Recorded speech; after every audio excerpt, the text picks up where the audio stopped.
사도신경으로 신앙 고백하심으로 1월 24일 화요일 아침 예배를 시작합니다. 나는 전능하신 아버지 하나님, 천지의 창조주를 믿습니다. 나는 그의 유일하신 아들, 우리 주 예수 그리스도를 믿습니다. 그는 성령으로 잉태되어 동정녀 마리아에게서 나시고 본디오 빌라도에게 고난을 받아 십자가에 못 박혀 죽으시고 장사된 지 사흘 만에 죽은 자 가운데서 다시 살아나셨으며 하늘에 오르시어 전능하신 아버지 하나님 우편에 앉아 계시다가 거기로부터 살아있는 자와 죽은 자를 심판하러 오십니다. 나는 성령을 믿으며 거룩한 공교회와 성도의 교제와 죄를 용서받는 것과 몸의 부활과 영생을 믿습니다. 아멘.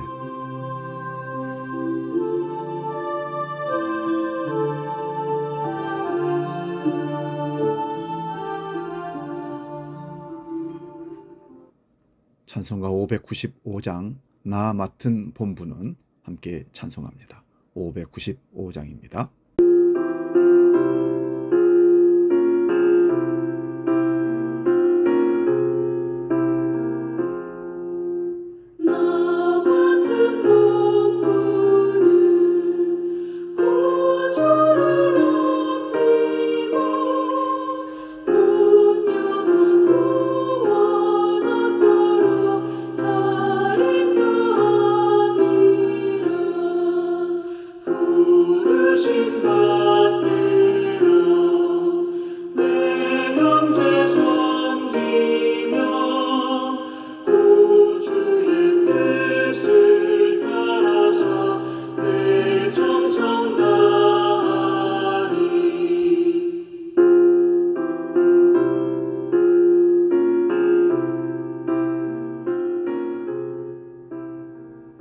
오늘 우리에게 주시는 하나님 말씀은 구약성경 이사야 50장 4절 말씀 한 절만 보겠습니다.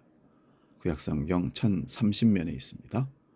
구약성경 이사야 50장 4절 봉독할 때에 살아계신 하나님의 음성을 들을 수 있기 바랍니다. 봉독합니다. 주 여호와께서 학자들의 혀를 내게 주사 나로 곤고한 자를 말로 어떻게 도와줄 줄을 알게 하시고 아침마다 깨우시되 나의 귀를 깨우치사 학자들같이 알아듣게 하시도다. 아멘.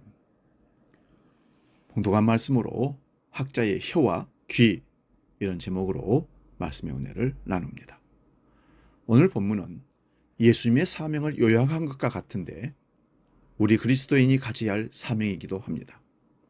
그 사명은 자신의 영광이 아닌 구원할 사람들의 필요에 봉사하는 것을 사명으로 말하고 있습니다. 우리의 한결같은 사명은 죄에 지친, 죄에 빠진 자들을 위로하고 교훈하고 그래서 주께로 돌아오게 하는 것이 우리의 사명입니다. 예수님은 자신의 봉사를 위해 필요한 것은 학자의 혀와 학자의 귀를 갖는 것임을 아셨습니다. 마태복음 3장 13절을 보면 그분은 그것을 얻기 위하여 밤새 기도하셨다고 말씀합니다.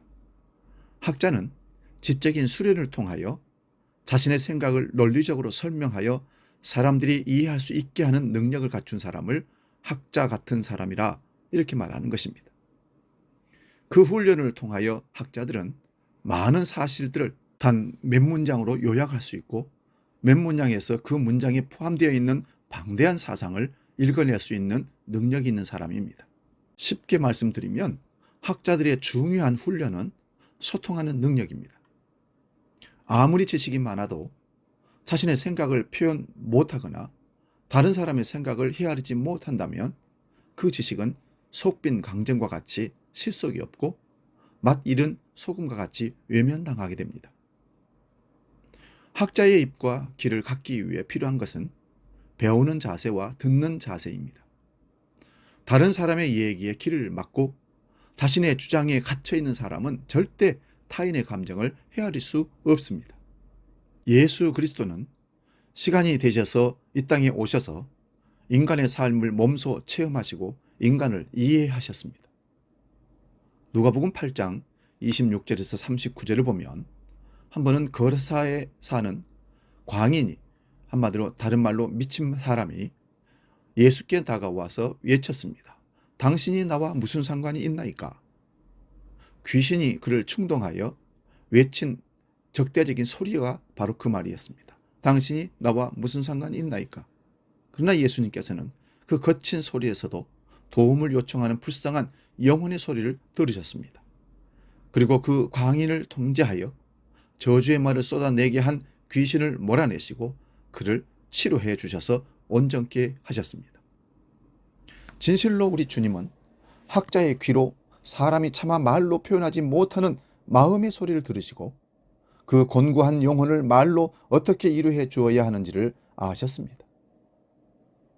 인간의 감정에 무지하고 인간의 필요에 냉담한 사람들이 예수님 당시의 바리새인들이었습니다.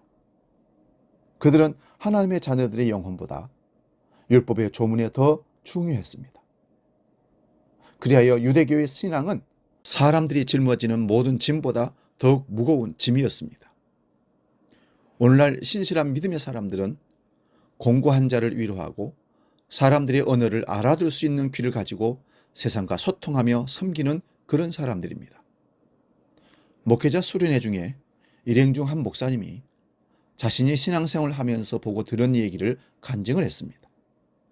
그는 자기가 다니던 교회의 한 신자가 예언의 은사를 받아서 신자이건 비신자이건 간에 그를 찾아가는 사람들의 과거 잘못을 낱낱이 지적해 부끄럽게 만들어 도망치게 하는 것을 보았다고 간증을 얘기를 했습니다.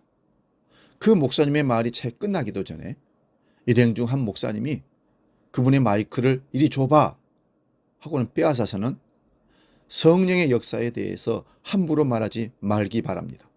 그것은 악령의 역사지 성령의 역사가 아니란 말이오 하고 큰 소리로 말했습니다. 그는 이어서 40년 넘게 목회한 내 경험에 비춰볼 때 성령의 역사는 연약한 사람을 위로하고 격려하는 것이지 남의 뒷조사를 해서 잘못을 지적하는 것이 아니란 말이오. 단호하게 말을 했습니다. 우리는 그 얘기를 듣고 당황했습니다. 사실이든 진리이든 무엇이든 간에 그 목사님이 먼저 간증하는 목사님이 받았어야 할 충격을 생각해 보았습니다. 우리는 너무 말을 쉽게 하는 경향이 있습니다. 좋은 말과 필요한 말도 많지만 다른 사람의 약점을 찾아내서 공개적으로 비판하는 글도 적지 않아 보입니다. 하나님께서 주신 예리한 이성과 지성으로 친구를 칭찬하고 격려하는 데 사용해야지 남을 비판하거나 괴롭히는 데 사용해서는 안 됩니다.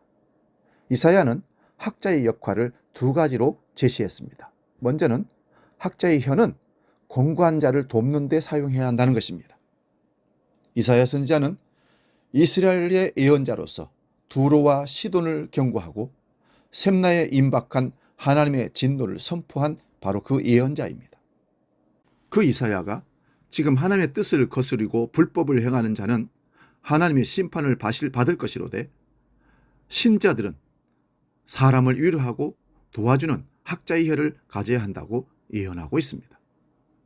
전자는 예언자의 혀요, 후자는 학자의 혀입니다.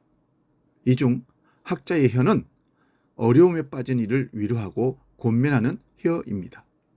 두 번째로 하나님의 말씀을 잘 알아듣는 귀를 가지는 것이 필요합니다. 가끔 오래전에 졸업한 동문들이 학교에 찾아가서 우리가 학교 다닐 때는 왜 이런 것을 가르쳐주지 않는지 모르겠어요. 그런 말을 종종 합니다. 그가 대학에 다닐 때 그런 가르침은 여러 교수들이 귀가 닳도록 분명히 해 주었을 것입니다. 단지 그의 귀가 학자같이 열려있지 않아서 듣지 못했을 뿐입니다.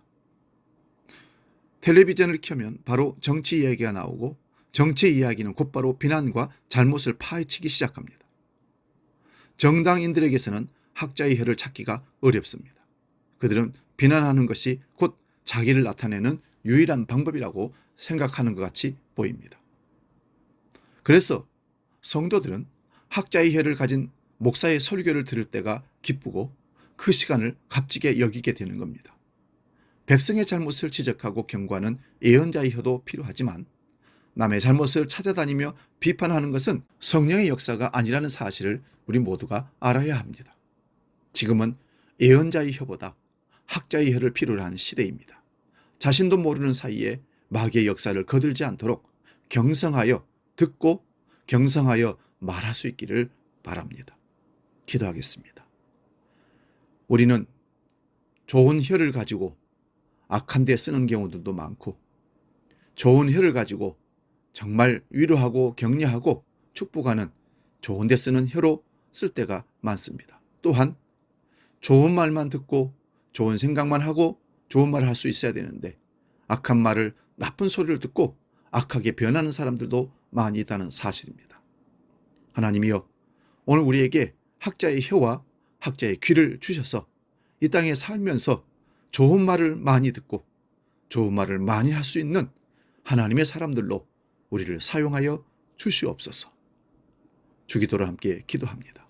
하늘에 계신 우리 아버지, 아버지의 이름을 거룩하게 하시며 아버지의 나라가 오게 하시며 아버지의 뜻이 하늘에서와 같이 땅에서도 이루어지게 하소서.